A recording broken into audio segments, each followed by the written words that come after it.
So possible nga mag-change kita name Facebook. So ako is I don't like to use my kuan gyud kanang my real name, ganahan kog screen name ra gyud kay what is media ba mo. Oh, unya kanang mao na mga isuon kanang daghan kay tag account, daghan kay tag name. Actually I have 4 accounts nya nako kay nagtabang sa ako pag ka kuan ako pagkahak dako kay tabang kay ngano kung naay usa ka account nga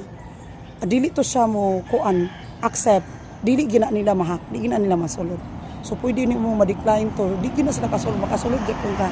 and you have still full control sa imong account so mo to siya naka-benefit but actually ako give is